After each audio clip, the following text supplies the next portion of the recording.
Welcome students.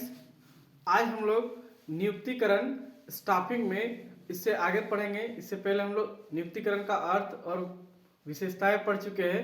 उसके आगे आज हम लोग पढ़ेंगे नियुक्तिकरण क्यों आवश्यक है और मानव संसाधन।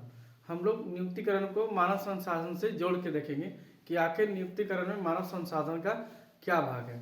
तो सबसे पहले हम लोग आइए डिस्कस करते हैं कि नियुक्तिकरण क्या था। नियुक्तिकरण का अर्थ था जहां लोगों को मतलब व्यक्तियों को चयन करना, भर्ती करना, भर्ती के बाद चयन करके उनको उनके योग्यता के अनुसार कार्य का विभाजन करना ही नियुक्तिकरण कहलाता है। अब आगे हम लोग पढ़ते हैं कि नियुक्तिकरण का क्या आवश्यकता है। तो नियुक्तिकरण के लिए बहुत आवश्यकता है। सबसे पहले कुछ पॉइंट लिखे हैं, पहले इसका डिस्कशन कर लेते हैं, उसके बाद आगे पढ़ते हैं। देखिए, नियुक्तिकरण का महत्व या आवश्यकता। तो सबसे पहला आवश्यकता कहाँ है? तो सबसे पहली आवश्यकता है संसाधनों का अधिकतम एवं कुशलतम उपयोग। हमारे पास जब स्टाफ या व्यक्ति या कर्मचारी जितने ज़्यादा रहेंगे उतने ज़्यादा हम संसाधनों का, जितने ज़्यादा का मतलब है जितनी आवश्यकता है, आवश्यकता के अनुसार जितने कर्मचारी एवं लेबर या मजदूर या श्रमिक जितने भी होंगे सभी मिलकर अपनी अधिकतम संसाधनों का अधिकतम एवं कुशलतम उपयोग कर सकते हैं। इसलिए नियुक्तिकरण आवश्यक है। सेकंड लिखे हैं प्रबंध के अन्य कार्यों को प्रभावी एवं कुशल निष्पादन। प्रबंध के बहुत सारे कार्य हैं जिनमें से सभी कार्य प्रबंध अकेला स्वयं नहीं कर सकता है, इसलिए उसे कर्मचारी एवं मजदूर या श्रमिक की आवश्यकता होती है जिसे वो नियुक्तिकरण या भर्ती के द्वारा उसे पूरा करते हैं और उनको उनके योग्यता के अनुसार कार्य सौंप करके अपने सभी कार्यों को प्रबंधक पूरा करते हैं। जिसे प्रबंधक सारा कार्य स्वयं नहीं कर सकता है, उसको अकाउंटेंट का काम करने के लिए मतलब हिसाब किताब करने के लिए अकाउंटेंट रखना होगा, और अगर स्टोरेज का है तो स्टोर मैनेजर रखना होगा, और अगर सुपरवाइजर का वर्क है तो सुपरवाइजर भी रखना पड़ सकता है। नेक्स्ट है कि उत्पादन एवं उत्पादकता में वृद्धि। उत्पादन में भी वृद्धि होगी और उत्पादकता में भी वृद्धि होगी। जब प्रबंधक के पास योग्य कर्मचारी एवं योग्य श्रमिक एवं योग्य तकनीकी विशेषज्ञ होंगे तब वह उत्पादन भी अच्छी तरह से करेंगे और उसकी उत्पादकता में भी वृद्धि कर पाएंगे। अन्यथा उनके पास कर्मचारियों की कमी, इंजीनियर या जो भी श्रमिक है उनके अगर कमी रही तो वो उच्चतम या हाई लेवल तक उत्पादन नहीं कर सकेंगे। ठीक है। नेक्स्ट है योग्य कर्मचारियों की खोज। नियुक्तिकरण वह प्रक्रिया है जहां प्रबंधक योग्य कर्मचारियों या योग्य व्यक्तियों को खोज करता है जो उनकी योग्यता के अनुसार, उनकी रुचि के अनुसार उन्हें कार्य सौंपने का कार्य करता है। यहाँ पे योग्य कर्मचारियों की खोज हो जाती है। कई सारी प्रक्रियाएं होती हैं नियुक्तिकरण में। नेक्स्ट वीडियो में हम लोग पढ़ेंगे नियुक्तिकरण की कौन कौन सी प्रक्रिया है। तो नियुक्तिकरण की ढेर सारी प्रक्रियाएं, बहुत सारी प्रक्रिया होती है जिनमें से हम योग्य कर्मचारी को ढूंढ के निकालते हैं और उनको अपने कार्य पर रखते हैं ताकि मेरा कार्य कुशल एवं बेहतर हो सके। अब अगला है जॉब संतुष्टि। कर्मचारियों को लगातार ट्रेनिंग दी जाती है, प्रशिक्षण दिया जाता है ताकि उसके कार्य को और बेहतर किया जा सकता है। कर्मचारी जब बेहतर से बेहतर कार्य करेंगे तो वो निश्चित है अपने बॉस या मैनेजर को अपना कार्य संतुष्टि देंगे या कार्य संतुष्टि उसको समझाया जाएगा कि आप कितना काम करेंगे कि आपका बॉस भी खुश हो जाएगा, आपका भी सेहत का ध्यान रखा जाएगा।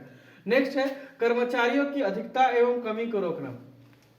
दोनों समस्या है नियुक्तिकरण दोनों के लिए आवश्यक। सबसे पहले कमी के लिए बात करते हैं। अगर कर्मचारियों की कमी है तो नियुक्तिकरण की प्रक्रिया से कर्मचारियों की कमी को पूरा किया जा सकता है और कंपनी को जितनी आवश्यक व्यक्ति है या कर्मचारी या मजदूर की आवश्यकता है उसकी पूर्ति कर सकता है, और अगर अधिक है तो उसे कम भी किया जा सकता है। जैसे हाल ही में आपने सुना होगा कि ट्यूटर का मालिक ने बहुत सारे कर्मचारियों को बाहर निकाल दिया। कई बार कर्मचारी बहुत ज्यादा हो जाते हैं तो उसे बाहर भी निकालना पड़ता है। नेक्स्ट है व्यवसाय उपक्रम की समस्याओं का समाधान करने के लिए। देखिए, व्यवसाय है, व्यवसाय उपक्रम है या बिजनेस है तो बहुत बड़ा समस्या भी है, क्योंकि यहाँ पे हर पग पग पर समस्याएं खड़ी हो जाती है। हर छोटे से छोटे और बड़ी से बड़ी सी कार्यों में समस्याएं उत्पन्न हो जाती है।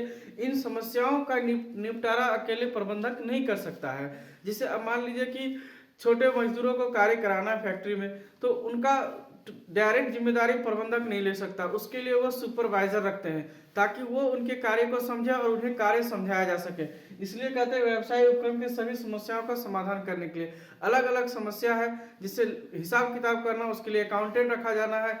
अगर मान लीजिए कुछ टेक्निकल है तो उसके लिए इंजीनियर रखा जाए, कुछ आर्टिस्ट, अगर कुछ रचना बनाया जाता है तो उसके लिए आर्टिस्ट रखा जाता है। तो अलग अलग समस्याओं के लिए अलग अलग कर्मचारियों को रखा जाता है। जैसे कंप्यूटर ऑपरेटर के लिए कंप्यूटर ऑपरेटर की आवश्यकता होती है, तो अलग अलग समस्याओं का अलग अलग समाधान के लिए अलग अलग कर्मचारियों की आवश्यकता होती है, इसलिए नियुक्तिकरण किया जाता है। नेक्स्ट है अधिक उत्तरदायित्वों का ग्रहण करने वाले व्यक्तियों का विकास। देखिए, प्रबंधक सबसे हाई पोस्ट में है, इसके अलावा भी बहुत सारे हाई पोस्ट में, जैसे हिसाब किताब करने के लिए अकाउंटेंट है, इंजीनियर डिपार्टमेंट का इंजीनियर होगा, सुपरवाइजर होगा, और भी बहुत सारे होंगे, जैसे स्टोर मैनेजर होगा, डिपार्टमेंटल मैनेजर होगा। इन सब ये प्रबंधक के नीचे कार्य करेंगे और सबको अधिक से अधिक उत्तरदायित्व दिया जाएगा। अलग अलग डिपार्टमेंट, अगर ABCD 4 डिपार्टमेंट है, चारों डिपार्टमेंट का उसको उत्तरदायित्व दिया जाएगा, वो अपना उत्तरदायित्व प्रबंधक को सौंपेंगे।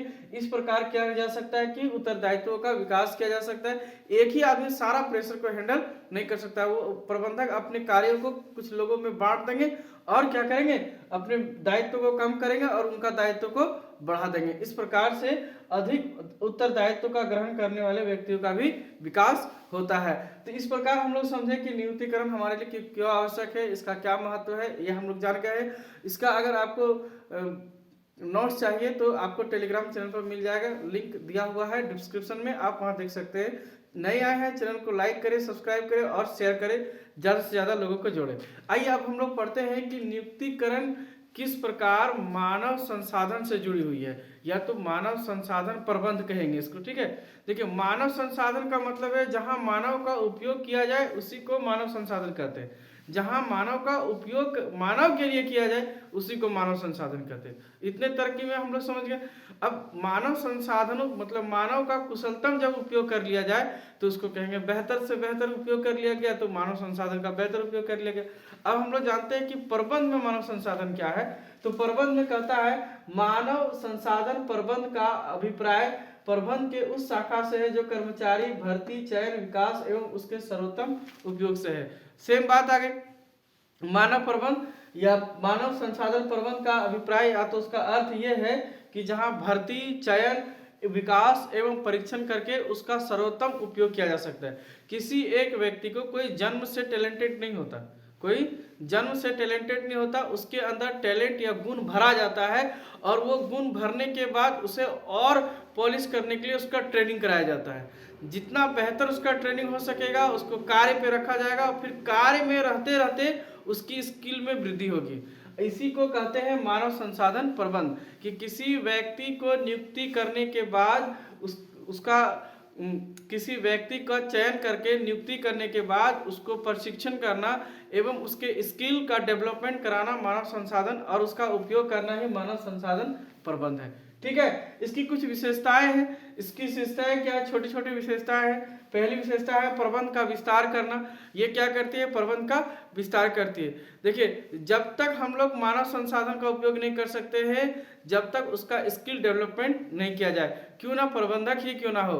अगर प्रबंधक ही है तो उसको ट्रेनिंग कराया जाए, उसको कार्य सौंपा जाए, धीरे धीरे समझाया जाए और उसका स्किल को डेवलप कराया जाए, तो इस प्रकार प्रबंध का क्या हो जाता है, विस्तार हो जाता है। कार्यों को बांट दिया जाता है अलग अलग कर्मचारियों में और उसका कार्य आसान हो जाता है प्रबंधक का। इस प्रकार प्रबंध के कार्यों का विस्तार हो जाता है। मानव संसाधन विकास या मानव संसाधन प्रबंध का दूसरा कार्य है रोजगार में वृद्धि करना। यह नियुक्तिकरण वह प्रक्रिया है जहां पे बहुत सारे लोगों को रोजगार दी जाती है, उनकी योग्यता के अनुसार उन्हें कार्य पे रखा जाता है, जिस कारण से रोजगार में वृद्धि होती है और यहाँ मानव का कल्याण होता है। ठीक है, नेक्स्ट है संसाधन प्रबंध। संसाधन प्रबंध को कहेंगे कि जब कर्मचारियों की नियुक्ति होती है और उन्हें कार्य पे रखा जाता है, उनसे कार्य लेना, मानव संसाधन से कार्य लेना संसाधन का प्रबंधन है। कि किस कर्मचारियों को किस डिपार्टमेंट में रखा जाए, इंजीनियर को इंजीनियर का काम सौंपा जाए, प्रबंधक को प्रबंधक का कार्य सौंपा जाए, सुपरवाइजर को सुपरवाइजर का काम सौंपा जाए, अकाउंटेंट को अकाउंटिंग का काम सौंपा जाए। इसी को कहते हैं संसाधनों का सही एवं उचित उपयोग करना या प्रबंध करना। नेक्स्ट है क्षमता अनुसार कार्य विभाजन करना। सभी कर्मचारियों को उसके क्षमता, उनकी आदत, उनके रुचि के अनुसार कार्य का विभाजन किया जाता है। अब बहुत सारे व्यक्ति ऐसे हैं जिनको कुछ कार्य करने में रुचि नहीं है, जिस उसको बिना रुचि वाला कार्य जब सौंप दिया जाए, किसी कर्मचारी को इच्छा है कि हम कंप्यूटर ना चला करके हम गार्ड का काम करना चाहते हैं, अगर उसको जबरदस्ती कंप्यूटर ऑपरेट कराया जाए तो वो ज़्यादा काम नहीं करेगा। इसलिए बहुत ज़्यादा आवश्यक होता है कि उनकी इच्छा के अनुसार और उनकी क्षमता के अनुसार कार्य को सौंपना। ठीक है। अब हम जैसे कहेंगे कि अब एगो लंगड़ा को कह दे कि दौड़ जाओ, तो लंगड़ा कितना दौड़ सकता है? नहीं दौड़ सकता है ना। तो दौड़ने के लिए उसका दोनों पैर सही होना चाहिए, तभी हम उसको दौड़ने के लिए कह सकते हैं। अब अंधा को कहेंगे कि लाल रंग खोज के दो, तो वो कैसे लाल रंग खोज के देगा? इसीलिए उसकी क्षमता, कर्मचारी की क्या क्षमता है, इसको पहले बढ़िया से देखा जाता है और उसके बाद उसके कार्य का विभाजन किया जाता है। हमको लगता है आपको नियुक्तिकरण की अर्थ समझ आ गया होगा पहले ही। इसके बाद हम आपको विशेषताएं बताए थे, आज नियुक्तिकरण की आवश्यकता या महत्व बता दिए और साथ साथ बता दिए कि मानव संसाधन प्रबंध क्या है, इसका अर्थ क्या है। नेक्स्ट वीडियो में हम लोग इसकी प्रक्रिया जानेंगे कि नियुक्तिकरण की प्रक्रिया कैसी होती है, भर्ती की प्रक्रिया कैसी होती है। आप लोग जुड़े रहिए, वीडियो को ज़्यादा से ज़्यादा लाइक करिए, शेयर करिए, सब्सक्राइब करिए। Thank you.